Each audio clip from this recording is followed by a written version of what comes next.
Doctor ইউনুসকে ডেকে আনলেন কেন? ডক্টর ইউনুস কোনো বিবেচনায় র্যাডিক্যাল, কোনো বিবেচনায় রেভলিউশনারি, উনি একটা বিপ্লবী সরকার করবেন এবং বিপ্লব করবেন এরকম আশা করেছিলাম আমরা, রিফর্মই তো আশা করেছি। সেই রিফর্মটাও আবার উনি ঠিক মতো বোঝেন নাই। আলটিমেটলি এটা একটা জায়গায় ব্লকড হয়ে গেছে। এখন কি পরিস্থিতি দাঁড়াবে? যখন আমাদের সাথে সংলাপ হয়েছে আমি তাকে একবার দুবার বলেছি যে এই পুলিশ যেটা আছে তার তো মিনিমাম কোনো সংস্কার করা হয়নি। তাদের যে কমিশন রিপোর্ট দেওয়া সেগুলো কেউ পড়েও দেখেনি, আমাদের সামনে হাজিরও করা হয়নি। অথচ একটা ভালো ইলেকশন করবার জন্যে পুলিশ হলো সবচাইতে ইম্পর্টেন্ট ভাইটাল বাহিনী। ওরা তো বলেই দিয়েছে তারা জামাত বিএনপি ঝগড়া লাগলে মারামারি লাগলে ওইখানে যাবে এরা।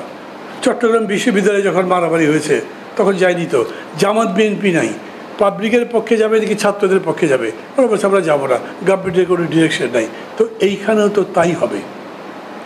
আর স্কেজুয়াল যখন ডিক্লেয়ার করা হয়ে যাবে তখন এই অন্তর্বর্তী সরকার বলবে এখন সব কিছু নির্বাচন কমিশন করবে, তাদের হাতে সব, আমাদের কাছে কিচ্ছু নেই। নির্বাচন কমিশনের নির্দেশ অনুযায়ী দেশ তখন চলবে না। কী যে একটা অবস্থা হবে ভাবলে মাঝে মাঝে ভয় হয়। It all depends on BNP and Jamaat possibly. NCP রাগটাক দেখাবে, কিন্তু ইয়াং মানদের এখন কথা চলে না তো, আর ওইটা চলবেও না। তারা কি করবেন? এই যে দেখলাম জামাতের ওরা অভিযোগ করলেন 2-3টা কোন কোন জায়গায় গাড়ি বহরে হামলা করেছেন। আমি জানি না এখন এই কথা বললে মোশাররফ ভাই বিব্রত হবেন নাকি, কিন্তু আবার বলার জন্য খুব উস্কুসও করছে আমার নিজের মধ্যে। তো কেন বলছি এই ঘটনা কি ঠিক, এটা তো মোশাররফ ভাইকে আনসার করতে হবে।